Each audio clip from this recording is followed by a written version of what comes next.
Hey, I want to take a few minutes here today to do a little video responding to something that was said by someone on CNN. And a lot of people have come to me since then saying, what do you think of this? And someone actually brought it up in my live chat the other night. The person that said this on CNN was Don Lemon. Now, I don't watch Don Lemon. I can't imagine why anybody would, but some people apparently do. I just don't watch him. I do watch Rachel Maddow, though, but that's because that's great dry fire practice. And not because she's a lesbian. That's got nothing to do with that. It's just because she's kind of a douchebag when it comes to gun rights. So that's why I do that. And she's got a big head, so it's a nice, easy target. But Don Lemon apparently said on his show that white people, white males, are responsible for most of the terrorism in this country or the world. I'm not sure which one he specified it to, but he's kind of right both ways. And I say he's kind of right because statistically he's right. That's just the reality of it. White people are responsible for more terrorist acts. But here's the reality behind that reality. It's a very sculpted reality. It's a very created criteria that makes it so that white people are responsible for most terrorist acts. There's a couple of things you really got to take into consideration when you think about this fact that white people commit more terrorist acts. Well, the first thing you need to think about is, what do they really consider terrorist acts? You know, they consider the Oklahoma bombing a terrorist act. They consider the church shooting a terrorist act, the synagogue shooting, some school shootings. They consider those terrorist acts sometimes because they'll try to tie some sort of political agenda to it. Las Vegas shooting, things like that.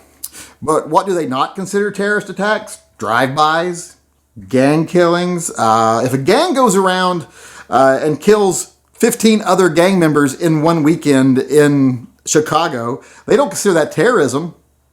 But if a guy goes into a place and who has conservative leanings or something and shoots 4 hairdressers and tries to make a political point out of it, they consider that terrorism. Even though there wasn't nearly as much violence, it's still considered terrorism.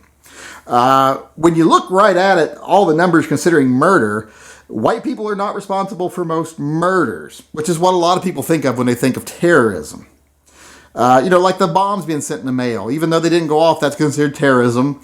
That guy's sort of white. He's like Italian and Filipino or something. But here's the thing.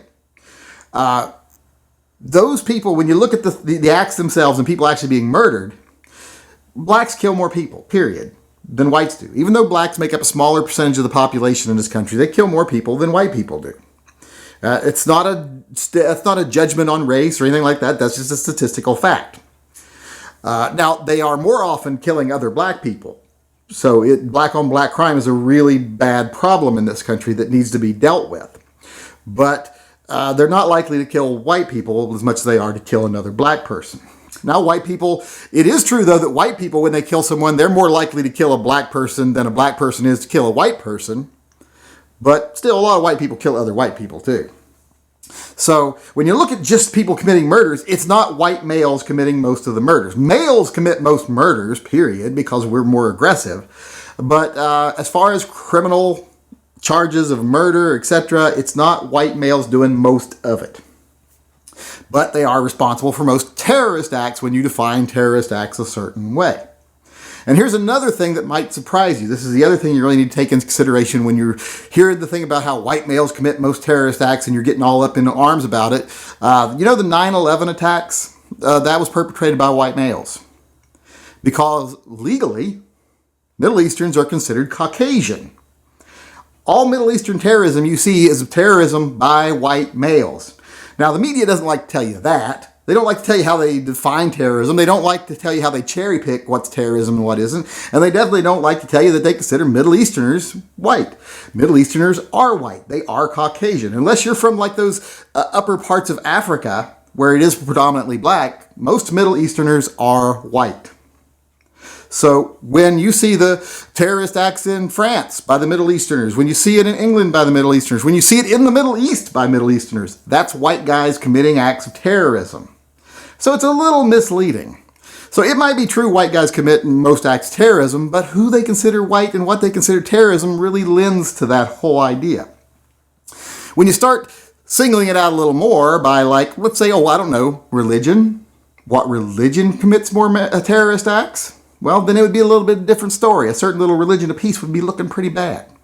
And I know a lot of people are going to say, oh, but Christianity's committed so much terrorism too. Well, yeah, they have. And like I've said many times before, the biggest difference between Christian terrorism and Islamic terrorism is I can still remember where I was when 9/11 happened. All this Christian terrorism, I don't know where I was at during the Crusades. Don't remember it at all. In fact, it was so long ago, even I don't remember it. I'm pretty old. So that means to tell you, it's probably not a current event. So I just wanted to say that because, like I said, I've been getting a lot of people asking me about, what about this Don Lemon saying white people commit most terrorist acts? Well, they do. But like I said, you just got to remember, they're very selective about what they consider terrorism, and the people that make up the category of white people are more people than you would think.